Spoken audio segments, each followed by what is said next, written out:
20,999 টাকা। খুবই টাইট একটি বাজেট হলেও এই বাজেটে টেকনো স্পার্ক 30 প্রো প্রোভাইড করছে দারুণ কিছু স্পেক। এতে থাকছে সদ্য রিলিজ হওয়া G100 প্রসেসর, 6.78 ইঞ্চির অ্যামোলেড প্যানেল, 5000 mAh ব্যাটারি, 33 ওয়াটের ফাস্ট চার্জার এবং 108 মেগাপিক্সেলের একটি রিয়ার ক্যামেরা। হ্যালো ভিউয়ার্স, পুরো ভিডিও জুড়ে আমি জয় থাকছি আপনাদের সাথে। কথা বলবো টেকনো স্পার্ক 30 প্রো এর আদ্যপান্ত নিয়ে এবং আপনারা দেখছেন YouTube tech channel mister unbox. ডিভাইসটির ডিজাইন এবং বিল্ড কোয়ালিটি নিয়ে বলতে গেলে এর রিয়ারে পাচ্ছেন একটি বিশাল সাইজের সার্কেল শেপের ক্যামেরা মডিউল, যা অনেকের কাছে ভালো নাও লাগতে পারে। এছাড়া ক্যামেরা বাম্প উঁচু হওয়ার কারণে ফ্ল্যাট সারফেসে রাখলে কিছুটা ওয়েবলিংয়ে দেখা পাবেন। ডিভাইসটির রিয়ার পার্ট এবং সাইড প্যানেল প্লাস্টিকের তৈরি হলেও বেশ শক্তপোক্ত। এছাড়াও এতে IP54 রেটিংও পাচ্ছেন, যাতে পানির ছিটে ফোটা পড়লেও তেমন কোনো সমস্যার সম্মুখীন হবেন না। ডিভাইসটি মাত্র 7.4 mm থিকনেস এবং অনেকটা হালকা পাতলা ওয়েট হওয়ার কারণে খুব বেশি বাল্কি ফিল হয় না। আমাদের হাতের ডিভাইসটি অবসিডিয়ান এজ কালারের। এছাড়াও এর আর্কটিক গ্লো নামের আরও একটি কালার পাওয়া যায় এবং স্পেশাল এডিশন হিসেবে থাকছে অপটিমাইজ প্রাইম এডিশন। ডিভাইসটিতে সকল পোর্টস এবং বাটন ঠিক পজিশনে থাকলেও মিসিং থাকছে এর নয়েজ ক্যান্সেলেশন মাইক। 21,000 টাকা বাজেটের ফোনে এই জিনিসটা না থাকাটা আসলেই দুঃখের ব্যাপার। তবে এর মধ্যে ভালো ব্যাপার হচ্ছে এতে ডুয়েল স্পিকার সাপোর্ট পাচ্ছেন, তবে তা ফুল ভলিউমে কিছুটা ডিসটরশনে দেখা দেয়। ডিভাইসটির ফ্রন্টে পাচ্ছেন এর one of the best key selling point, এর ডিসপ্লে, যা থাকছে 6.78 ইঞ্চির একটি full HD plus AMOLED panel. ডিভাইসটির রিফ্রেশ রেট 120 হার্টজ। এটি 1 বিলিয়ন কালার সাপোর্ট করে। ডিভাইসটির কালার এক কথায় অসাধারণ, বেশ পাঞ্চি এবং ভাইব্রেন্ট কালার দিতে সক্ষম এই ডিসপ্লেটি, যা দেখতেও খুবই ইমার্সিভ ফিল দেয়। ডিসপ্লেটির পিক ব্রাইটনেস 1700 নিটস, যা আউটডোরে বেশ ভালোই রেজাল্ট দিচ্ছিল।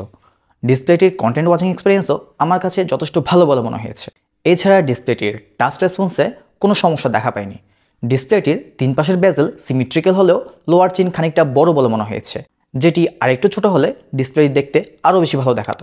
এছাড়া ডিসপ্লেটিতে ওয়াইড 1L1R সাপোর্টও পাচ্ছেন, যাতে ফুল এইচডি কন্টেন্টগুলো অনলাইনে স্ট্রিমিং করতে পারবেন।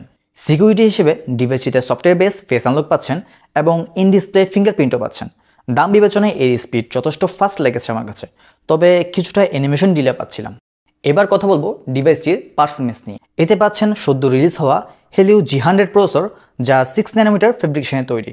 এর অক্টাকোর প্রসেসরের ম্যাক্সিমাম ক্লক স্পিড 2.2 GHz পর্যন্ত। এতে আরও থাকছে 8GB LPDDR4X র্যাম এবং 128GB স্টোরেজ, যা UFS 2.2 টাইপ।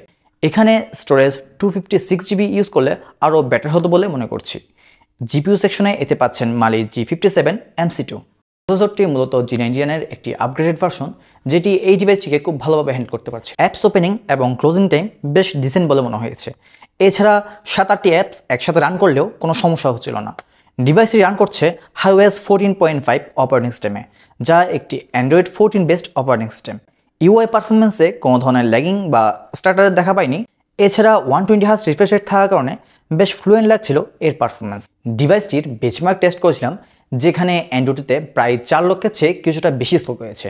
গিগবেঞ্চে সিঙ্গেল করে 732 এবং মাল্টি করে প্রায় 2008 স্কোর করেছে। ডিভাইসটিতে PUBG গেমটি প্লে করেছিলাম, যেখানে স্মুথ প্লাস আলট্রা সেটিংয়ে 40 FPS এর মতো পাচ্ছিলাম। ফ্রি ফায়ারে হাই গ্রাফিক্সে ভালোভাবে রান করা ছিল।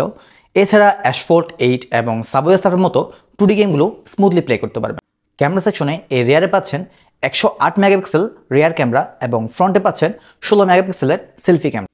রিয়ার ক্যামেরাতে ব্যবহার করা হয়েছে স্যামসাং আইসোসেল HM6 সেন্সরটি, যেটি বেশ ব্রাইট এবং কালারফুল ছবি দিতে সক্ষম। একটু বুস্টেড কালার দেয়, তবে ডিটেলস এবং ডাইনামিক রেঞ্জ আর একটু বেটার আশা করেছিলাম।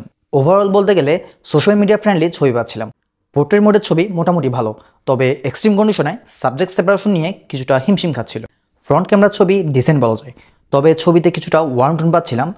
এইচ ডিরেকশন ভালো, তবে ছবি কিছুটা স্মুথ করে ফেলছিল। এর নাইট মোডের ছবিও যথেষ্ট ভালো, এই বাজেটে কাজ চালিয়ে নেওয়ার মতো, তবে ছবি ব্রাইট করতে গিয়ে কিছুটা স্মুথ করে ফেলছিল।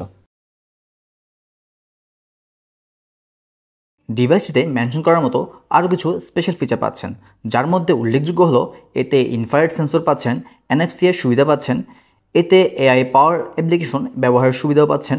এছাড়া বাইপাস চার্জিংয়ের সুবিধাও পাচ্ছেন। এছাড়া অপর প্রান্তের ইউজারকে না জানিয়ে ভয়েস কল রেকর্ডিংয়ের সুবিধাও পেয়ে যাচ্ছেন।